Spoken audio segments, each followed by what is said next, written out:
guys, it's KINO. Welcome to another video. So today, as you can see from the title, we are going to be talking about how to accurately read tarot for yourself. If you're new here, hello, my name is KINO. I normally make tarot pick-a-card readings on this YouTube channel, so if you're interested in that, please feel free to check out those videos too. I also make music, which is what you heard at the intro of this video, and you also just heard my beautiful rendition if I chose to keep that in. And if you guys want to listen to that, there will be a link to my music channel down below as well. Today I'm very excited because we're doing another collab with Queen Eso, aka Eso Tarot, aka my biological sister. She is, well, I'm sure most of you guys know who she is, but just in case you don't, if you have been living under a tarot rock, Eso Tarot is another pick-a-card reader on this YouTube. I've been watching her videos since last year, and I was blessed enough to be able to grow a friendship with her. And what I really love about her readings is how in-depth she goes. She's super insightful, she's super thoughtful, and she's super genuine. And she has this way of being calming yet uplifting at the same time, and also is really funny. So if by some chance you have not watched her tarot readings yet, I would highly recommend that you do so. But what we're doing today is she will explain how to get started reading tarot cards, and then in this video we're going to look at how you can read accurately for yourself. And I know that this is something that is difficult for many people because there's that worry if you're going to be biased, or if you're just going to be wishful thinking or interpreting the cards the way you want to and it's not objectively right. There's a lot of things that come into play, I think, when it comes to reading for yourself. I do read for myself sometimes. Generally, I tend to read for myself if like I'm torn between some different options, you know, and I want to see what will happen if I choose option A versus option B. Or if I lost something and I want to know where it is. That's actually really cool. You can use tarot to figure out where your lost objects are. Recently I've been trying to do more of just regular checkups with myself and not just use it when I have problems. But yes, I can read for myself. I do read for myself sometimes. And I don't know where I was going with that. I guess what I want to say is this is going to be based a lot on my personal experience, so please feel free to take any advice that you want to take, or if you don't really feel like you want to do things in the way I'm describing, that's totally fine. Tarot really is an art at the end of the day, so there's no right or wrong way to do it, and when it comes to your intuition, you always know what's best and what style is going to work best for you. So just like it would be in a pick-a-card reading, take what resonates and just ignore the rest. I have split this video into 6 tips, so those will be listed down below. As always, when it comes to these videos, I don't know how long I'm going to ramble, so I will make a table of contents. So if there's just one part that you're particularly interested in, you can just skip to that part and you don't have to sit through the whole thing. But before we get into the tips, I did just want to give some general basic advice. It's best to read your own tarot cards when you're in a relatively good mood, when you have a relatively clear mind. I find that if you're super anxious or super frazzled, if your head is jumbled, it's a little bit hard to read the cards clearly. So if you start to feel like you're getting stressed or anxious or overwhelmed or whatever it might be, it's totally fine to just end the reading and come back when you're in a better headspace, in a better mood, so that you can read more objectively and accurately. And then the other thing that I just wanted to mention that I think is super important is that your guides will show you the cards based on how you will interpret them, not based on their textbook meaning. So if you're worried about reading the cards wrong, just keep that in mind. Like, if you think that the 8 of Cups, for example, means that you're going to be rich, which is not what it means, but if you think that's what it means, then your guides, when they want to tell you about a financial opportunity, they will show you the 8 of Cups, because that's like your language. That's how they know that they can get through to you. So Just remember that your guides will follow your way and not the traditional way. That being said, if you ever do feel called to look up the textbook meaning of a card, there is likely a reason for that. There may be a specific definition that your guides are trying to lead you to, so it's not to say, of course, that the textbook definitions are useless. So if you ever feel called to look that up, there's probably something that your guides want you to see there. And most importantly, remember that it's okay to be wrong. I don't know what it is when it comes to like divination and intuition and psychic abilities. And I've mentioned this in previous videos before, but I feel like it's this one thing where it has to be perfect, and if not, then it's like invalid. And I wish it was more okay to like struggle and stumble and make mistakes when you're doing a reading. It's just like learning anything else. People make mistakes when they're learning anything. People make mistakes in any profession. People make mistakes all the time, no matter what they're doing. So don't feel like you need to be perfect all the time, or else it means that you're not tapped in or you're a bad reader or something like that. It's totally fine to make mistakes. We can never be totally perfect tarot readers, but we can become more and more confident and less wrong over time. I also wanted to take a moment to talk about my favorite tarot resources for those of you who are learning. As for online resources, my favorite one is Biddy Tarot, which is a website that has the meanings of all of the tarot cards, both in the upright and in the reverse. And the founder of that website actually has a physical tarot deck that you can buy. It's called the Everyday Tarot. I personally don't own it, but since their online resource is so amazing, I would imagine that the guidebook that comes with that deck is really good too. And as for my favorite physical decks, you guys might know I love the Angel Tarot deck. It's actually the first tarot deck that I ever got for myself. What I really love about it is that it has like written explanations on each of the cards, so it's really good when you're just getting started and you haven't quite memorized the meanings yet.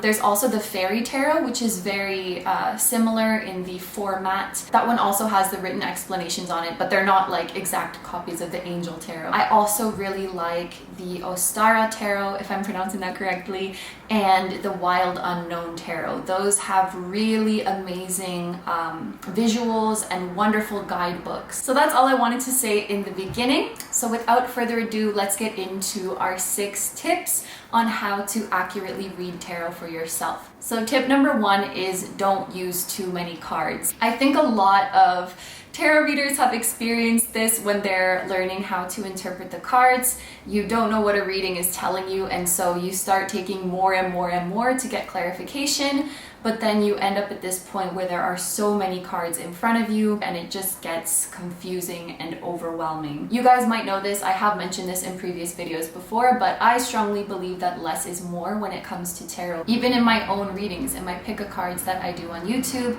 you might notice that for each like part of the reading, for each question, I'll generally take 1, 2, maybe 3 cards, because it can get really confusing really fast, at least to me.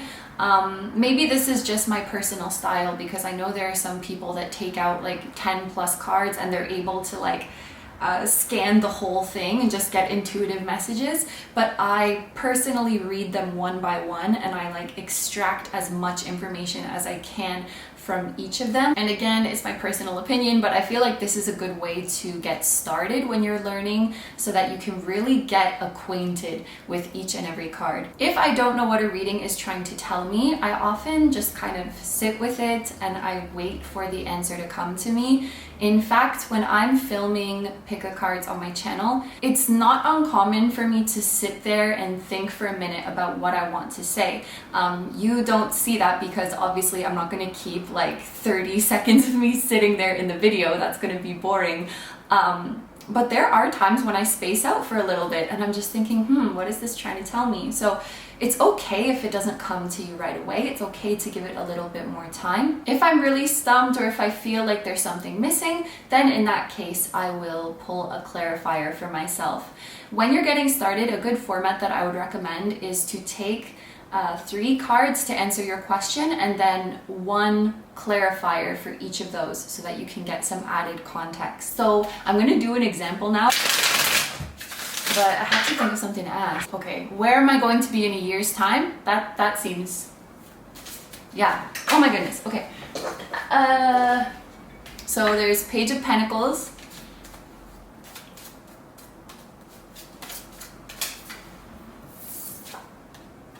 Page of Swords, and the Wheel of Fortune. To clarify the Page of Pentacles, Seven of Swords. To clarify the Page of Swords, Two of Wands. And to clarify the Wheel of Fortune, the Five of Swords. Okay, so the first one, Page of Pentacles clarified by the Seven of Swords. The Page of Pentacles could indicate a new financial endeavor, a new business project, a new area of studies, like I'm challenging myself to something new and I have a new source of income, so that's pretty nice.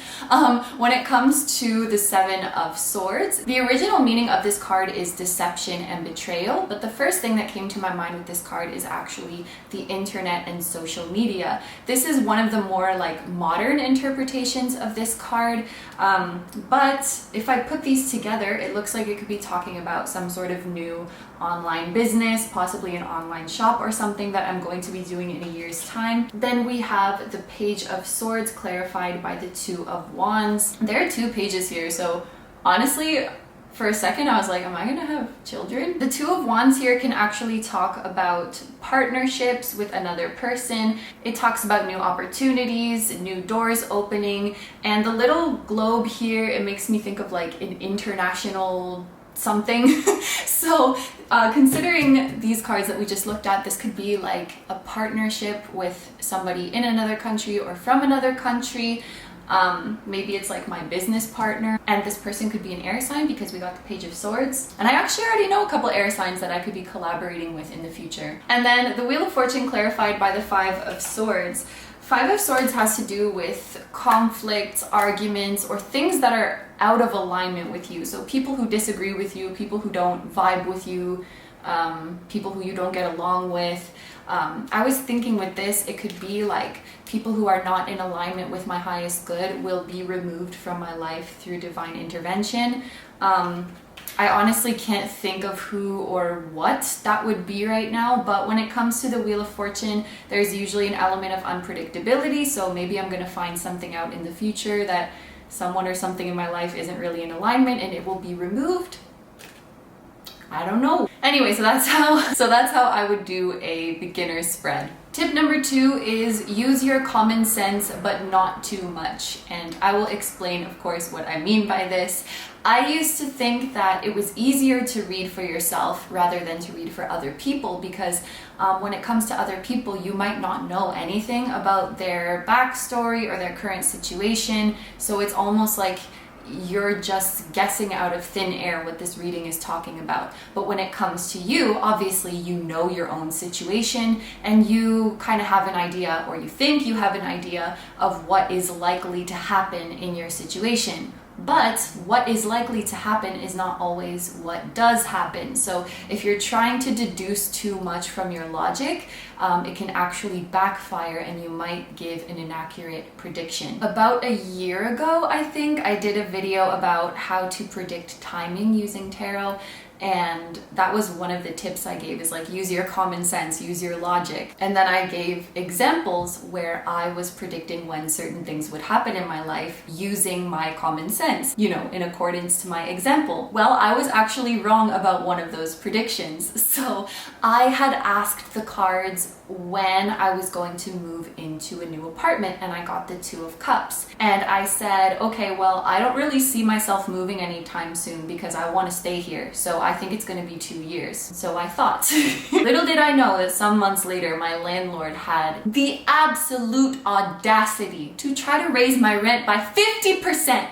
There's no, I don't know what it's called, but there's no like cap on how much you can raise the rent at once here in Tokyo. Just for the record, my friends and acquaintances in Japan also thought it was ridiculous. So my prediction of 2 years was obviously incorrect. I was not trying to stay there after that happened. So I ended up moving into my new apartment, which is this one. in February of 2021. So I think that that 2 that I saw in the 2 of Cups was actually talking about the month of February. And what's really cool is that my partner actually found this apartment. So with the 2 of Cups being about like a significant other, I thought that was kind of cool. And also it was late February, which meant it was Pisces season, and the 2 of Cups is a water card. Pisces is a water sign. So I actually thought that it matched pretty well to what actually ended up happening. I just, I didn't predict it correctly because I was thinking too much about like what's logical or what's predictable. So I think it's important to just be open and remember that crazy shit can happen. And so I learned that sometimes not having context is actually better. And if another reader had told me that, I was going to be moving that February, I would have been like, no, that doesn't resonate. That's not accurate. But it was. So, just stay open-minded. That's all I'm saying. You could also ask your guides to show you certain cards when the situation is going to be unpredictable or different from what you expect. The Wheel of Fortune and the Wheel of Fortune and the Tower, for example, are cards that kind of indicate like a sudden, out of the blue situation. And then cards like the High Priestess, for example, might tell you that yes, this is exactly what you think it is. But you can tell your guides, like, if it is what I think it is, show me XYZ card. If it's not what I think it is, show me ABC card. Or if you use reversals, you could, take reverse cards to mean something unexpected. There are ways to get around this so you don't make the mistake like I did. So tip number 3 is when you're getting started to try to assign one specific and definitive meaning to each card. This is definitely one that would be good like just for when you're getting started. I wouldn't recommend doing this for your whole tarot career. I'm sure you guys know that each card has so many different ways to interpret it, especially when you're reading it with other cards alongside it, and that is what makes tarot so fun and so beautiful. But when you're just getting started, I feel like that can get a little bit confusing. It's kind of like when you learn a language and you learn one really basic meaning of a word first, and then once you become more fluent in the language, you realize that that word has like 6 different meanings depending on the context.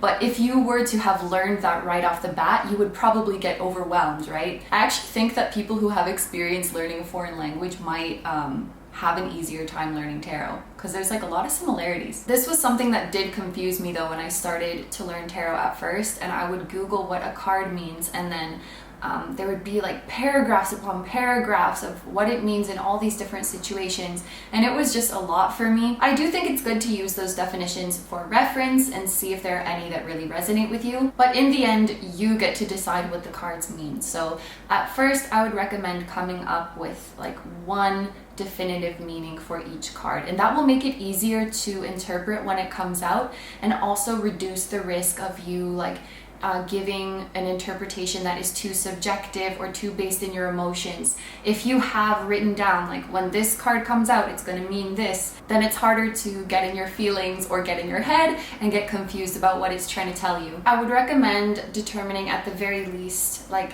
this card is positive, this card is negative, this card means yes, this card means no, so that you can at least get a feeling for the tone of the reading when each card comes out. When you're trying to figure out your own unique meaning for the cards, I would suggest starting with things that you already know very well about and seeing how your guides describe it.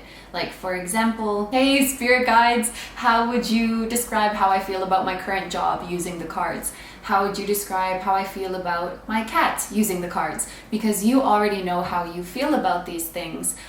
You can see what your guides show you for how to translate that feeling into a card, if that makes sense.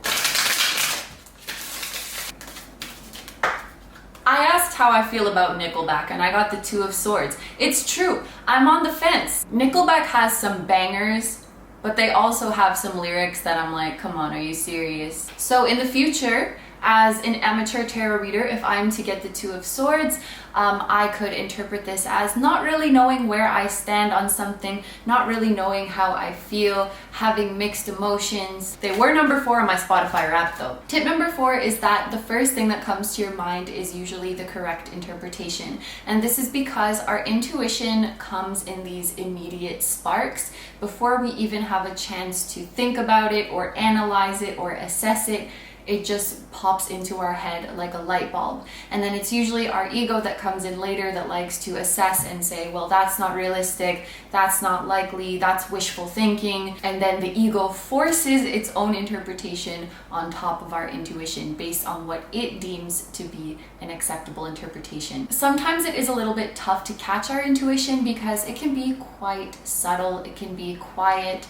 ASO often says, anxiety screams, intuition whispers, and I really like that. It's that initial gut reaction before your inner voice can even vocalize it that is often the correct answer, in my opinion. So if you're doing a reading and you look at the cards and your first instinct is that this is an amazing reading and something wonderful is about to happen, go with that. If your ego wants to come in later and say, well, you're wishful thinking because that's never going to happen and you're just seeing what you want to see, don't listen to him. But it is a two-way street. This is something that I actually experienced recently where I was reading cards for myself for the month ahead, like what to expect, and I got a card that was kind of negative. And my first thought when I saw it was like, oh shit. But then my ego was trying to justify it to, I guess, to protect myself. It was like, well, you know, it could mean something else. It doesn't have to be a bad thing. It could be this alternate interpretation that I just pulled out of my hat. What about that?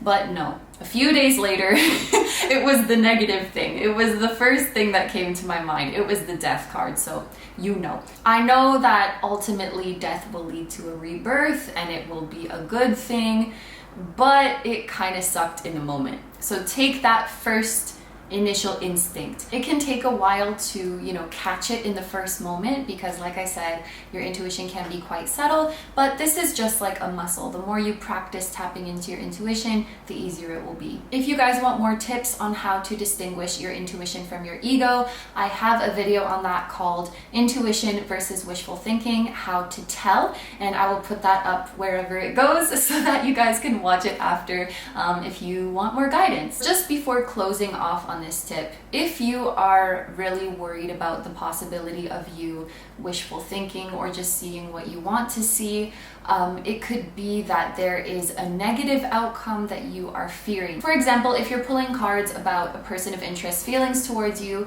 and you are worried about wishful thinking and seeing that this person has feelings for you, that likely means that, you know, deep down you are afraid that they don't. And if that is the case, you may be putting too much of your happiness on your desired outcome, or you may be giving too much power to fate or to this external entity that is going to decide how things inevitably end up for you. It's really, really important to remember that even if you get a negative outcome, it doesn't mean that it can't change. So you can always ask your cards, okay, I see this negative outcome here.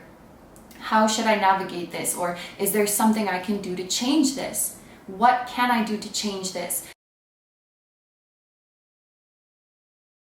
There's always some way that you can work with your current situation to get what you want. Just remember that just because you see that one way to get what you want might not work, it doesn't mean that you can't change it, and it also doesn't mean that you can't get what you want in some other way. So the last two tips are like little experiments, I guess, that you can do with your cards, ways that you can practice with them. And the first one is to ask about something that is going to happen in the near future. So like, let's say you have an important meeting in 3 days and you want to know what the outcome of the meeting is going to be. So you pull your cards, you read them, and then you write down what you interpreted.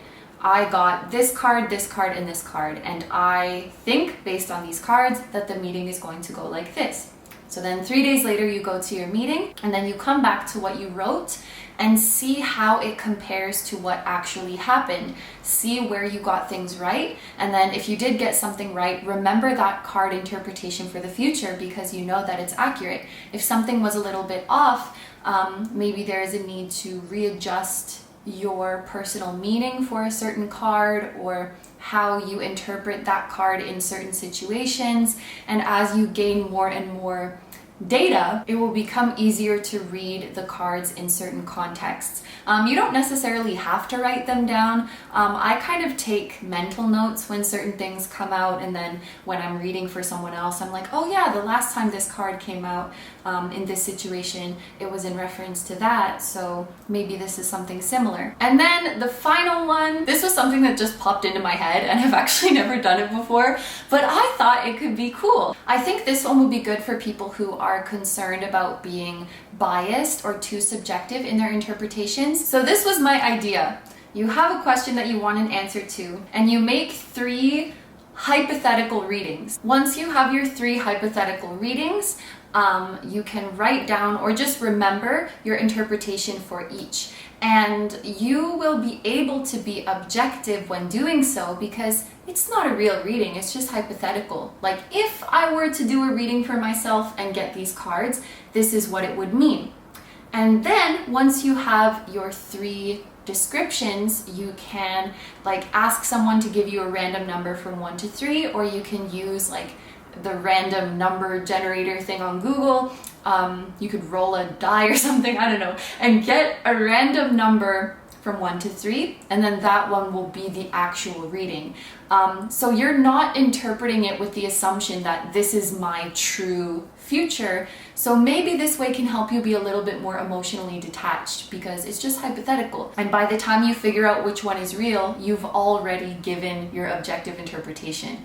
I don't know, I just thought it might be fun. So what am I going to do this Friday?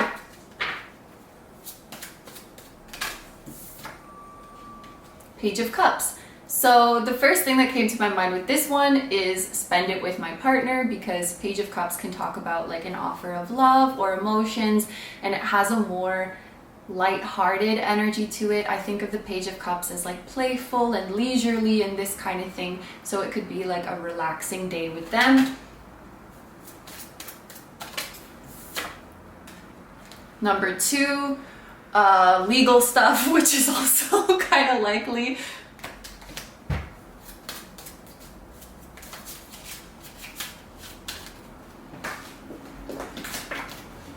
And number 3, the Magician. The first thing that came to my mind with this one is that I would be by myself, because it's the number 1 card, and you know, there's just this one dude here. I have the Magician on my arm, so maybe this is me. So now I'm going to go to a random number generator between 1 and 3. And I got number 2. So this Justice card is how I'm going to be spending my Friday, apparently. That actually seems accurate. So if you guys feel like using that method, which I just thought of, let me know how it goes. I felt like it might be interesting because it allows you to give a detached and unbiased reading, because you're not really feeling like it applies to you yet. Yeah. Anyway, so those are all the tips that I have for you today. I hope that you heard something new. I hope that you heard something that will give you more confidence in reading your own tarot. If you do use any of these tips, please feel free to let me know how they worked for you. And definitely check out Aso Tarot's video as well on how to get started reading your own tarot cards. And I would highly recommend watching her pick a card readings as well if you haven't already. So I'm going to end the video here. Thank you very, very much for watching today, whether you watched just a little part of it or the whole thing. I sincerely appreciate you. I hope you're having a wonderful day or night whenever you're watching, and I wish you all the best. Please take good care of yourself, stay healthy. I'm sending you lots of love, and I will see you guys in the next one. Bye bye!